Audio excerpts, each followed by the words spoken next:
of the questions that come in are around repression because I've been talking about that lately. And it is quite frankly a fascinating topic. If you've been tuning in, we here at the Killer Bee Inquiries developed a way to pull up the unconscious thought stream that we carry that says, I don't want to feel anger and I won't. I don't want to feel fear and I won't. I don't want to feel that grief and I won't. So, lo and behold, the mind has a lot to say about whether we feel or express emotions. I mean, we all know that, right? But never before have I seen, at least, never before in my work, and I can't find it much anywhere else. A few places, some people are doing this, but man, we've stumbled onto something here. I know that, and other people, I can tell they can see that also. It's not about patting us on the back. It's about announcing this. This is why I talk about it all the time.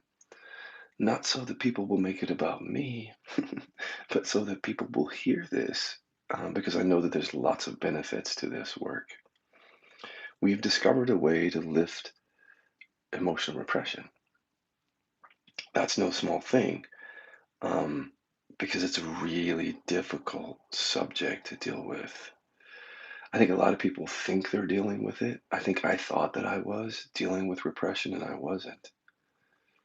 I think it's been a very elusive topic for us, in us meaning in spirituality and certainly in therapy. It seems to me that some therapists are more tuned in to the topic than the spiritual teachings or teachers that I've looked at. But even if someone's tuned into the topic, it's very difficult. I've realized it myself. It's very challenging to pull up something that's repressed. There are these groups around the country that formed as a result of Dr. John Sarno's work. So he was one of the major pioneers in just the recent years in treating chronic pain via emotional repression, being the root and trauma.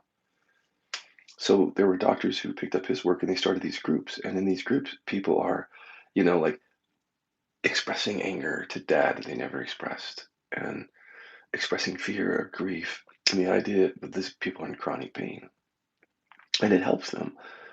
But the issue with that particular methodology is that if an emotion is repressed, it's not that our conditioning just offers that up willingly. I tried for a long time. I don't know if tried is the right word, as I became open to the emergence of anger way before I was able to bring it up, clearly bring it up skillfully. I first became interested in probably 2012 because after the realization, it was like, where's my anger? That's kind of how it was. It's like, well, this is conspicuously absent, this anger thing. So I remember getting into my car like these people do in the groups. This was early on in the process, getting in my car and just screaming and hollering, like, like full on yell and scream, feeling it in my guts, in my chest, in my throat. My whole body would be kind of throttling or shaking. And it was helpful because if you've never done like never done something like that in my life, never really got angry like that. It was helpful. But what I found after that is that there's a big part of my conditioning that did not want to express anger and that was holding it down. So whatever I was able to just muster out, almost kind of like forcefully being angry, really wasn't much. And compared to what came out later through the actual inquiries. And I think when you're toying around with anger, repression, or any kind of repression, and you do this where you try to express it, and you get encouraged, or there's a permissive space for it, a safe space for it, a therapist or someone, that's great. Except that if you're conditioning literally the cells in your body, I would imagine that science will tell us someday, it goes right down to the cellular level. If that body, that mind has decided long ago that in order to survive in this life, in this family, you're not going to have, we're not going to show anger, we're not going to feel it, or we're only going to show and feel enough that is safe, or fear, not going to show fear. So when you're conditioned like that, you can't just get into a car or get into a group and start yelling and assume that all that anger is going to come up. I mean, I suppose after a while it's all going to come up, but it's like that's working against your conditioning. It's like we're conditioned not to feel, not to express it, and then we're just feeling and expressing like as an override, trying to override that repression. It felt very clunky to me, and it also felt when I did that, it felt like forcing something that it did not feel authentic.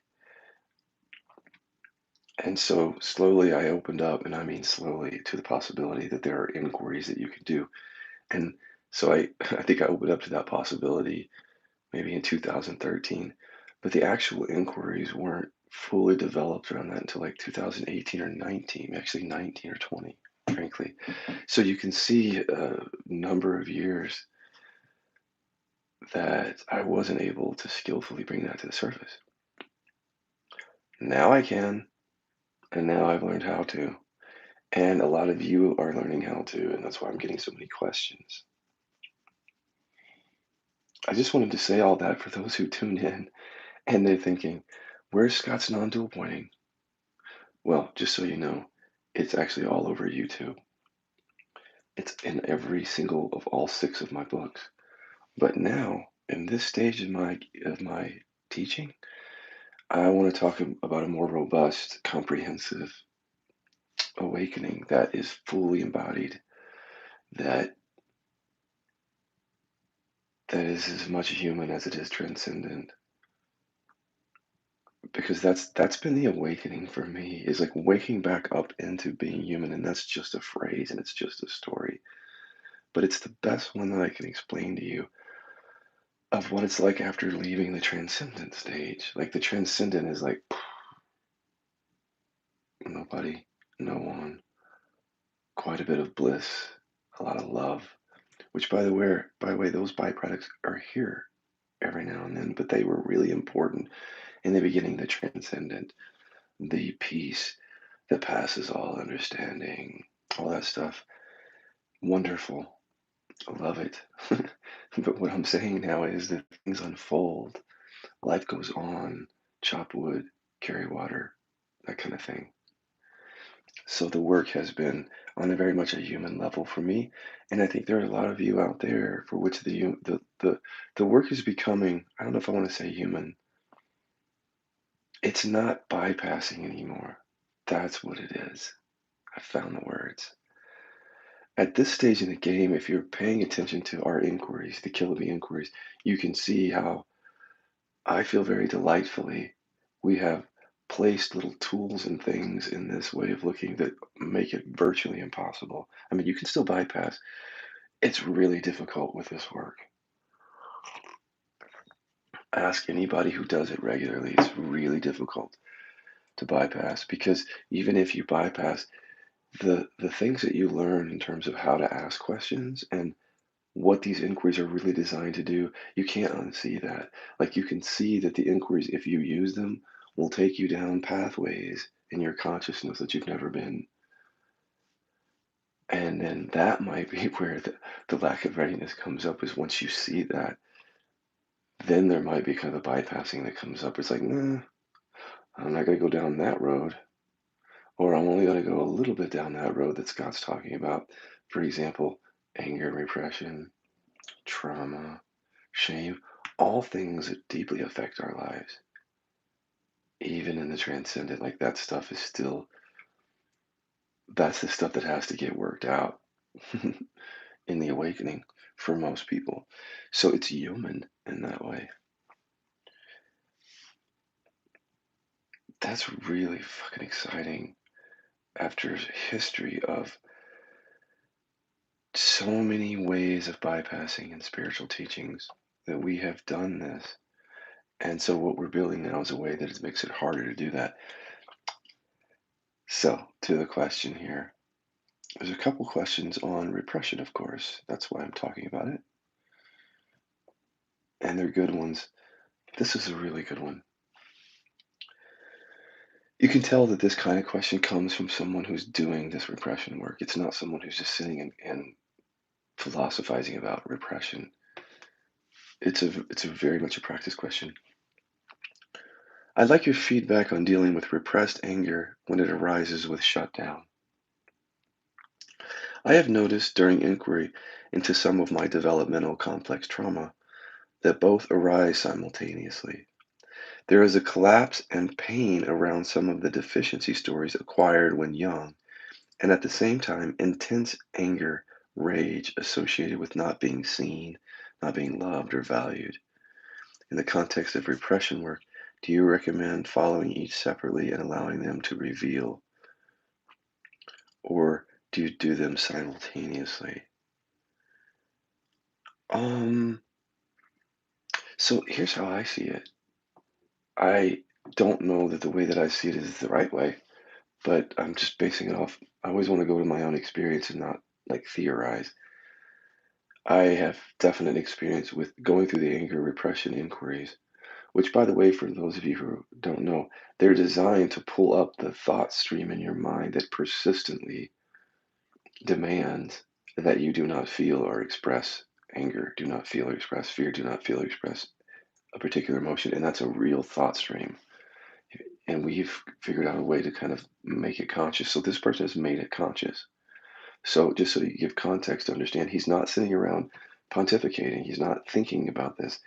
He's going into inquiry from awareness, and he's using these inquiries to pull up the rage that was otherwise buried in him.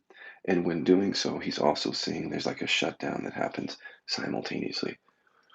So for me, and again, this may not be his experience, the shutdown is when we're trying to contain that anger. So anger is a primary emotion. And when I was growing up, when a little kid, I think that had anger not been repressed in me, I could have shown it. I could have, in the face of someone doing something to me, I could have authentically said, no, stop. You have no right. You know, setting a boundary in some way or doing something that allows the anger to have its function, which is to set a boundary to, anger does have a function. Um, but I didn't do that. So what I did was the anger went somewhere and it got buried in my body. And it's like, don't have it. But I did have the shutdown. So shutdown was comfortable enough for it to be conscious in my experience. Shutdown is something I was aware of. So while I was repressed, all that I knew was shutdown. I didn't really know anger. Let me explain that. Not everybody is that repressed on anger, but I was a 9 on the Enneagram. So if you're a 9 on the Enneagram, pay attention to this one. It's like, where's my anger? Is how a 9 sometimes feels. So I didn't even have that before I did inquiry. I was going to explain to you what I did have was the shutdown. And the shutdown for me, which may be different than this person, was that is the anger completely thwarted, stifled, cannot be expressed. And so there's a deep sense of deficiency story in that too. Um, Not being seen, not being loved, not being valued, and also not being able to be angry about it, not being able to say anything about it, essentially. So you shut down because if you can't go outward, you go inward, right? And inward is a very isolating and disconnected world, especially if you're in the company of people that you love and you go inward into this shutdown. This is how I coped with anger unexpressed. Growing up inauthentic around that, I did not have that option of getting angry or really, it didn't even feel like speaking my mind about my emotional needs. Like, I don't like this. Don't do this. That kind of thing was totally off limits to me. It's not anymore. Um, until you have that expressed anger, that until you're out of repression, you have to deal with this stuff. I've seen it myself and others. When the anger started to be expressed slowly, I started to really notice how the shutdown connected to it. So most of my life, I just had the shutdown, which is, again, was the feeling of being unloved, unseen. I've talked about my ex-husband, so if he would trigger me, I didn't have the anger online for most of the marriage. And so I would shut down. I told you when I'd go to my room, I've explained all this, go to my room and feel wounded. Not empowered, not angry. That wasn't online for me. Wounded, shut down, and definitely a feeling of not being loved or being unseen. And my story was I'm unlovable.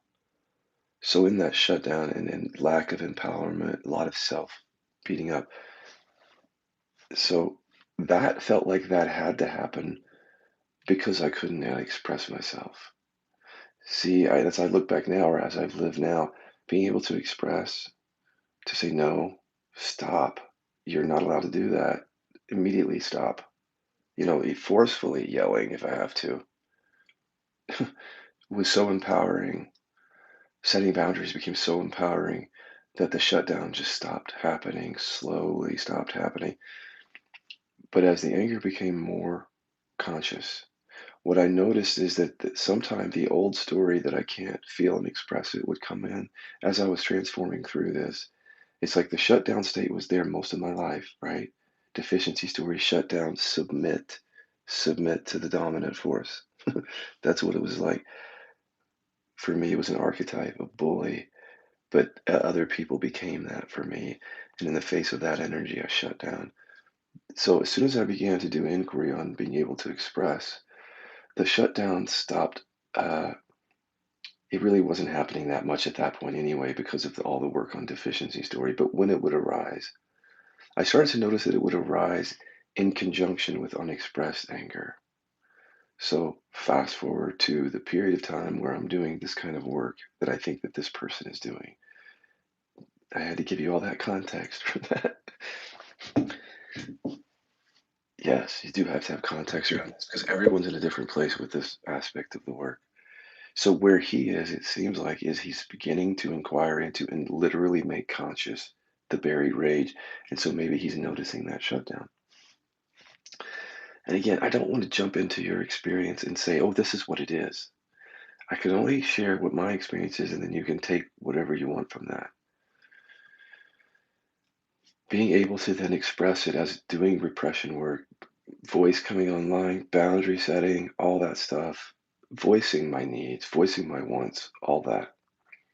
When that came online, there would be times, though, when it would want to come up, the anger having been having been worked through so that it would come up, but it was something would stop it. Like an old pattern would come in, and I would notice that as soon as the old pattern would come in of don't express it, there would be the formation of that shutdown. I remember specifically being in a hotel room with my current husband during the time that I was doing this repression work. And I was getting to the place where I could speak almost everything. But then one night, something happened and it didn't feel safe to say something. And I didn't. And in not saying something, I noticed that I got quieter. I didn't really feel any overt anger. I felt that something was happening, but it was mainly just kind of like a shutdown.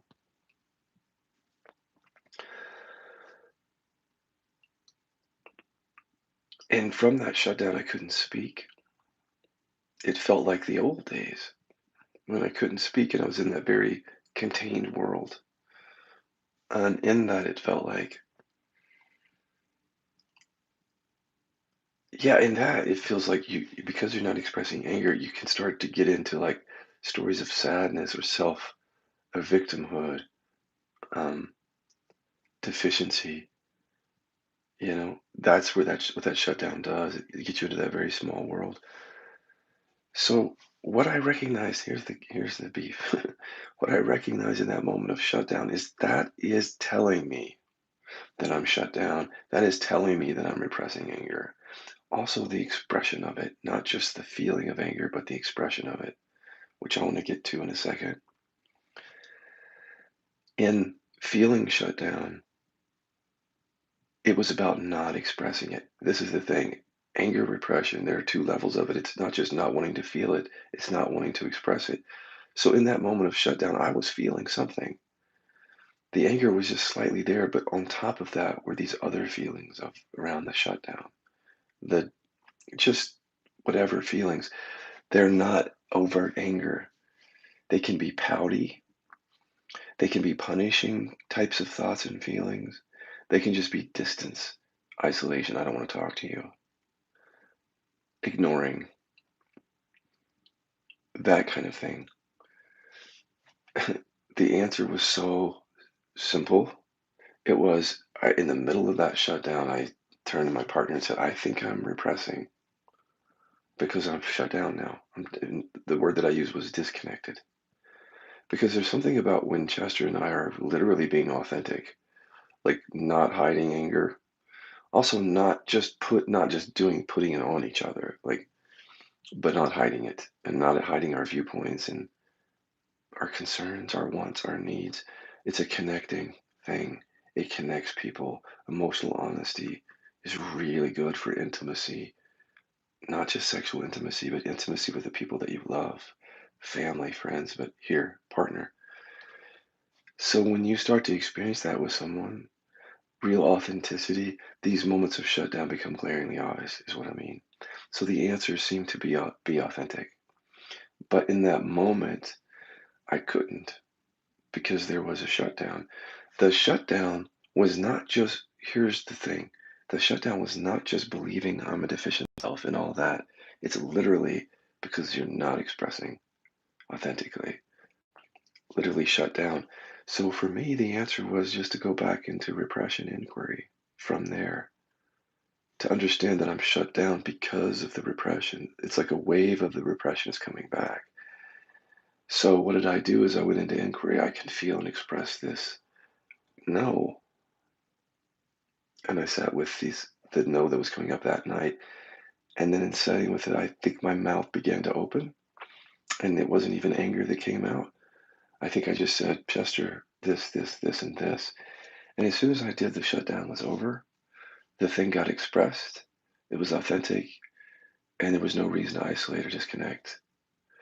So that showed me something about that shutdown. And I think that this is what the person asking may be pointing to, which is how this shutdown goes with this anger repression. So my answer is this shutdown may be showing you that something is unexpressed. And when something is unexpressed, you can't move it beyond yourself. You literally can't move beyond the sense of a separate self here, you and your world.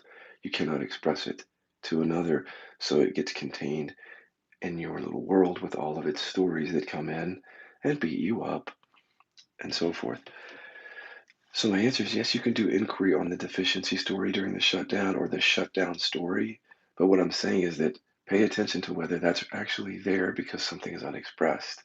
Take it back to repression inquiry when the shutdown happens. I'm in shutdown. I can feel and express this feeling. No, there's why you're shut down. That no. Stay with that from awareness. Great question. I can tell you guys are really doing like the actual work. You're not just sitting at home thinking about this. I want to stay on that subject. Here's another one. Staying on the topic of repression, but jumping over to sexuality and gender. Scott, you're one of the most skillful teachers in the world. Most of your stuff is free. I don't even know if people know this. I can tell you don't think you're special. You've done a lot of deep work. I also noticed that you may be transitioning. Can you say more about that? And I am gay, the questioner, and I'd like to know what happens if we inquire deeply into being gay. I think I've answered this. Um, transitioning. Transitioning refers to, if most of you probably know, but transitioning trans refers to uh, being born in one body and realizing that you're not that gender and then transitioning to the other gender, transgender. And no, I am not. But that part of my story has been made public. And so that's where the question's coming from. And I think I want to talk about that for people out there who may be dealing with that. No, I don't. I'm not transitioning from male to female. But what happened? This is what's so great about repression work. Because once you go in and you recognize that you're, for example, repressing one emotion, You start to become, because it's so fruitful. Repression work is so fruitful, it transforms you. Um, I mean, think about it.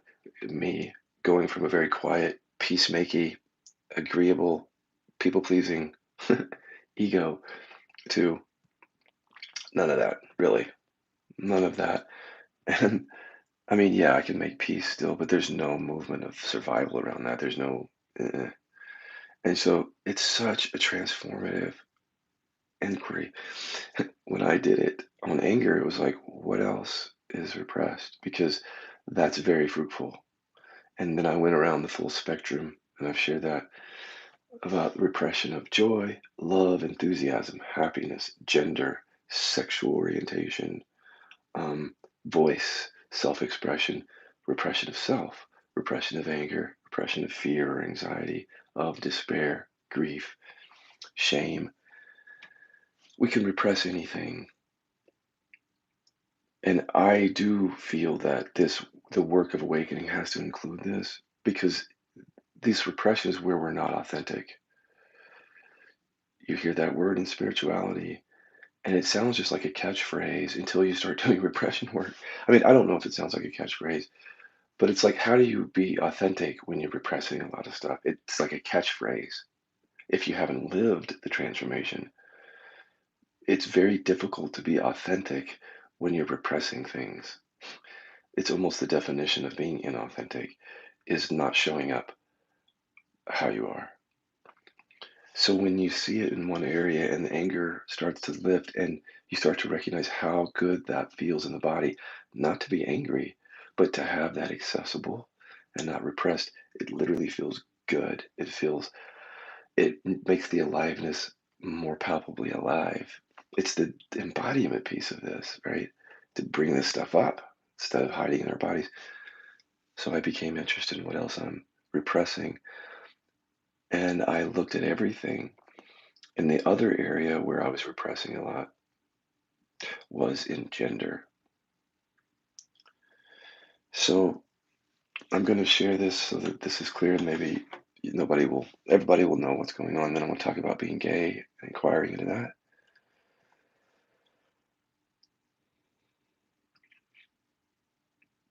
I don't like labels for my sexual orientation or my gender because the label never captures it.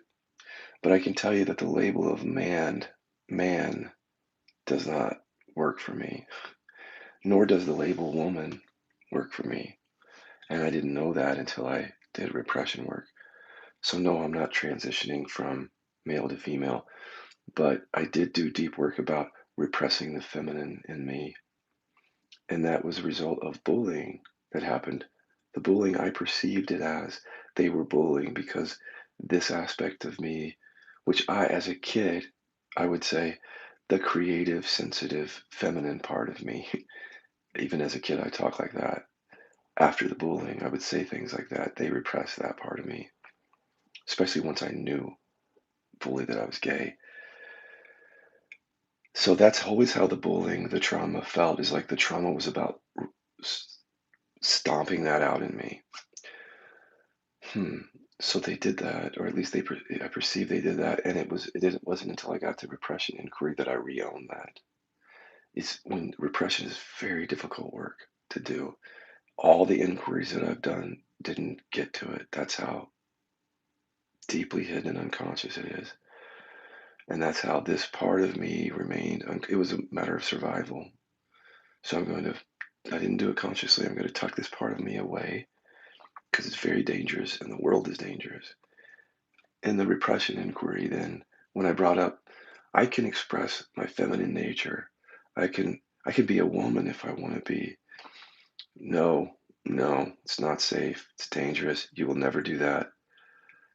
Images of growing up in Indiana, images of the bullying, words like disgusting, gross, all that was part of the repression. And then and looking at that, what has come online is not me transitioning. It's me now owning something that was previously repressed.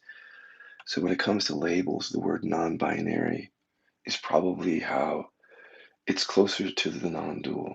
Like It's as close to non-dual I can get in terms of gender on the level of form, the level of stories. That would be the best explanation of my gender is non-binary. And that's something that is felt within. And I got there by not only bringing up the feminine repression, but by inquiring into the constructs of male and female and realizing how limited they are. Like they're boxes. And I don't, that box doesn't feel, those boxes don't feel authentic for me.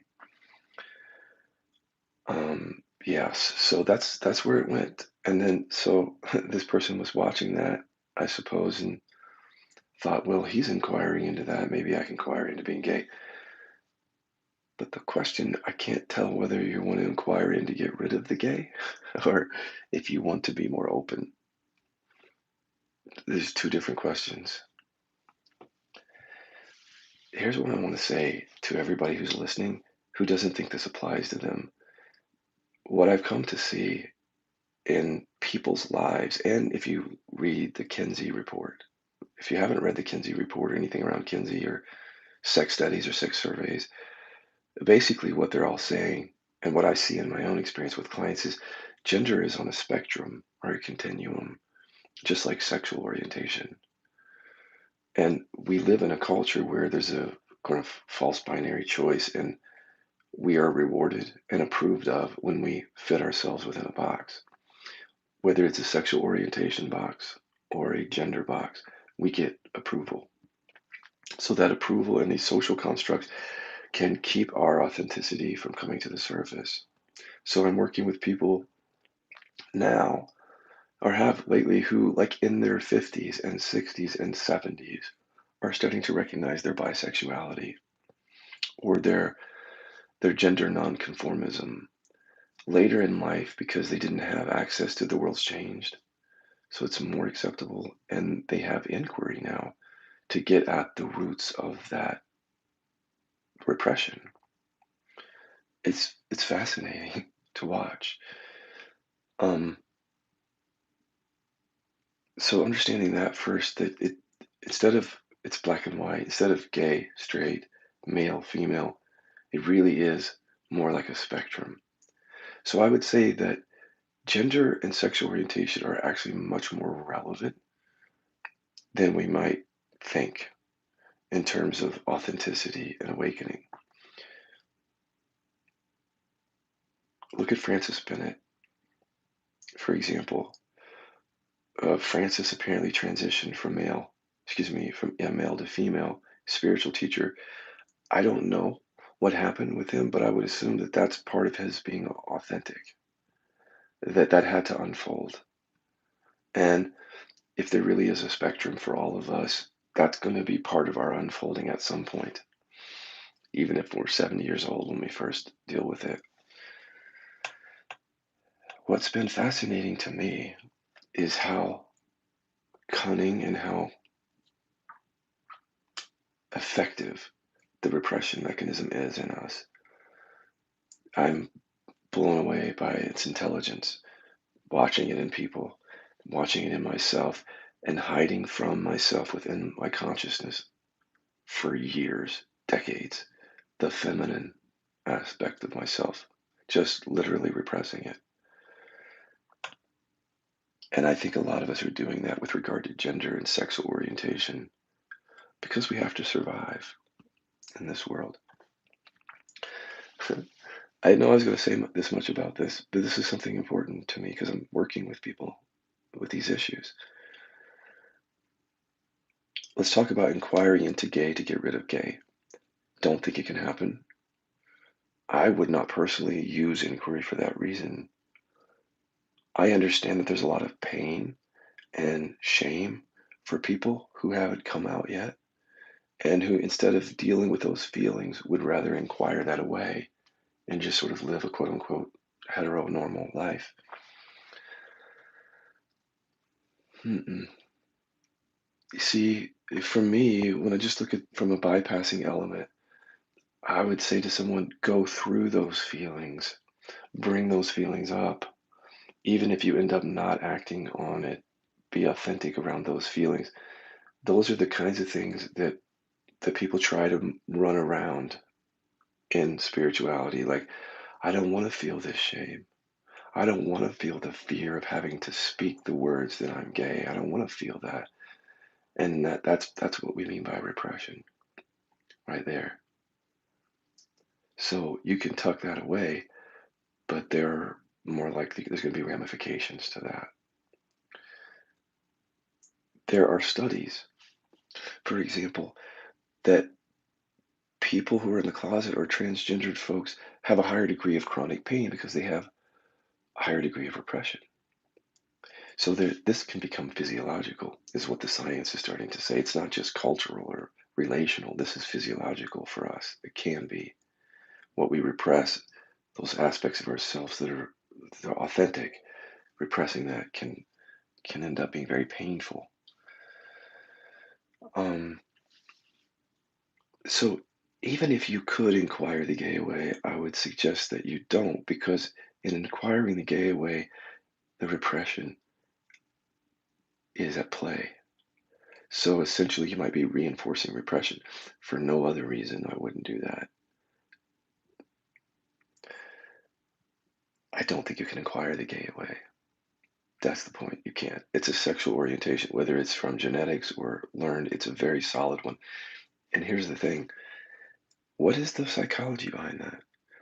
There's nothing in me that would want to inquire the gay away because there isn't any shame around it. Or if it is, I'm not conscious of it. And there's no deficiency story attached to it.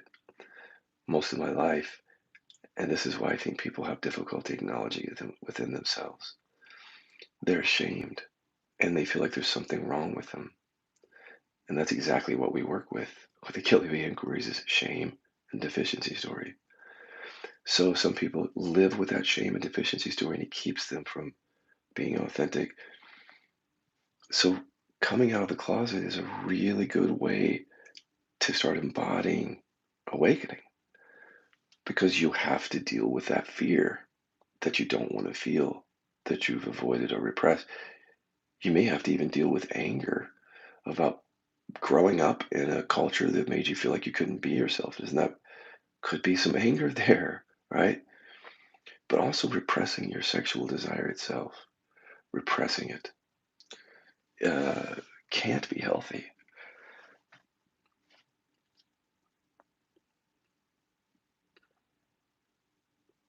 And we know from these studies that it isn't healthy. So I wouldn't inquire. You can inquire into being gay. I just don't think it's going to work. Look at the psychology behind wanting to do that, is all I'm saying. There's where your freedom is uprooting these self-limiting beliefs around being gay or this story around it or the shame. There's where your freedom is, not in repressing that. So can you inquire into being gay if you're not trying to repress that? Yes, that's what I'm talking about.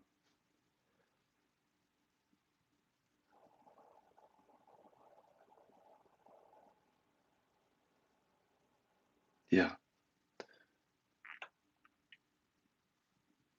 Let's see what else is here.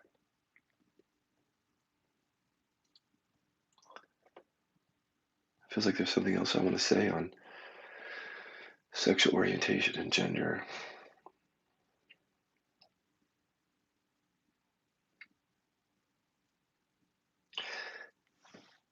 I think that there are a lot of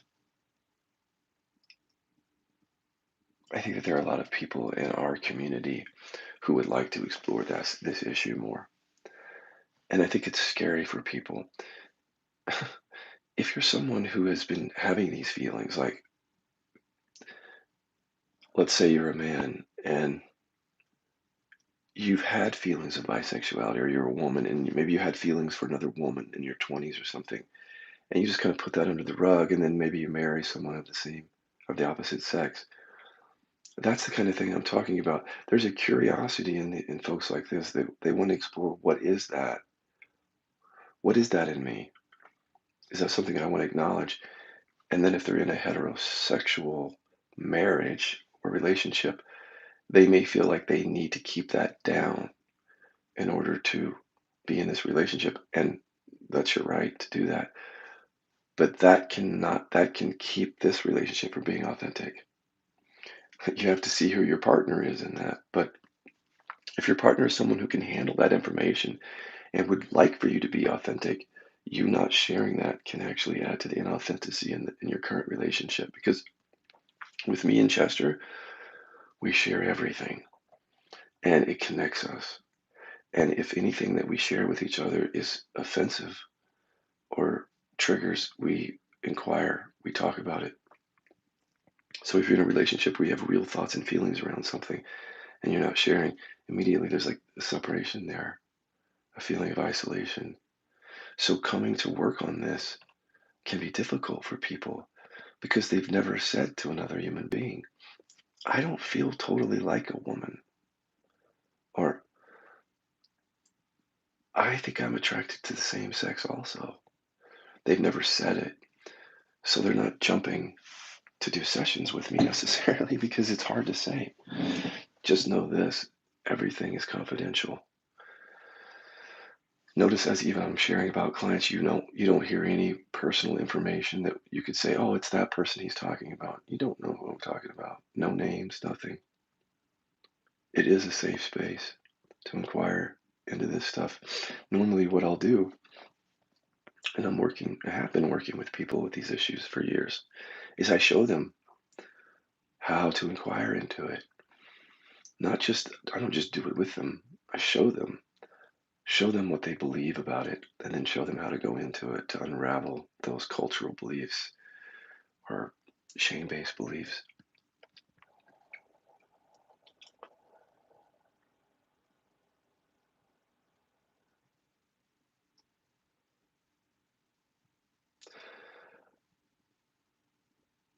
I can relate from the standpoint of having integrated the feminine within me, that when there's anything that's repressed, gender, sexual orientation, it affects your entire being. It affects your way you relate and feel life. I know people might think, well, why? Why does it affect it if we're all just awareness? Why does it matter if one aspect of myself is pushed down and repressed? Because you're just not living authentically. You've literally had to repress something in order to show up in the world. You won't know the benefits of repression work until it's lifted. You can only guess. I could only guess what it would be like before this was integrated. And I had no point of reference. We have no point of reference for what something is like until it's integrated. And we have plenty of reasons not to integrate it because this has been how we survived. So you can see the quandary that people are in. They have no sense. And this is why I'm getting online saying, do it. Because the fruits of this, the benefits are amazing. If someone doesn't say that to you, you may not even understand that there's a real transformation that can happen here. There are real benefits to this. There's no way that I could know how that felt in being until the repression of the feminine gets lifted. And then it's like energetically something feels authentic is the only word. Authentic.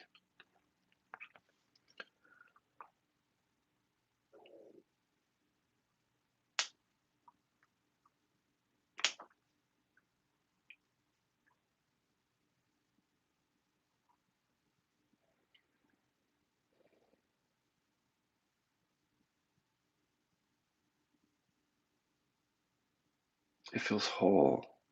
Repression work, that sense of wholeness, which is already there in awareness. Can it be more whole? It's not like that. It's just, I'm just trying to use words because when you repress a part of it, it's literally like a part of yourself is offline, not integrated. So when bringing it in and owning it, that wholeness shows up. That's a word I can explain or use to describe that.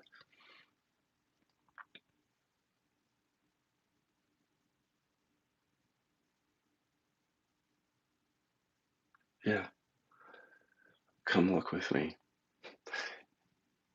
I think that in the future, as we become more conscious, more evolved a species, we're going to see this stuff differently. It's on a spectrum. And hopefully, culturally, it's going to be more allowed that people can just express who they are along that spectrum, both on gender and sexual orientation. Um, right now, there's a lot of, for example, sexual orientation repression. Just let me tell you, if you don't know what goes on in the gay community, just so you know, because this may help you if you're out there and you think that you're all alone with this, or you think that other people are not struggling with this. On Grindr, which is a gay men's app, this is how gay men hook up with each other. There are tons of people on there who are straight, identified as straight, and just kind of curious. It's how these are people who are not gay. They're mostly straight and kind of curious. They're just on the spectrum a little bit. Gay, straight on this end, gay on this end. They're just like right here. And then there's some people who might feel themselves like right here or more. This whole spectrum shows up on Grindr, everything. And a lot of these people are on the down low. You ever heard that phrase? The down low is essentially someone who's straight or bi-curious who's doing it all in secret. And that's an indication of our culture hasn't yet embraced this spectrum. As we all start to evolve beyond this homophobia and this fear, we're going to embrace this within ourselves. We're going to find out that not all of us are just purely straight or purely gay and that they're on the spectrum in some way. And then if our society will allow that to happen, it's going to be a very rich and diverse, something much more than we see now in terms of diversity and authenticity. And it's very exciting, actually. And then with gender, it's the same thing. We're just starting to learn that gender exists on a continuum. As a society, we've thought it's just male, female, but the work has to be done. I think the inner work has to be done, not just the outer work. All right, enough on that topic. Thanks for asking those questions, guys. I should be back on in a little bit, either here or Facebook Live, talk about something else within a matter of 10 minutes.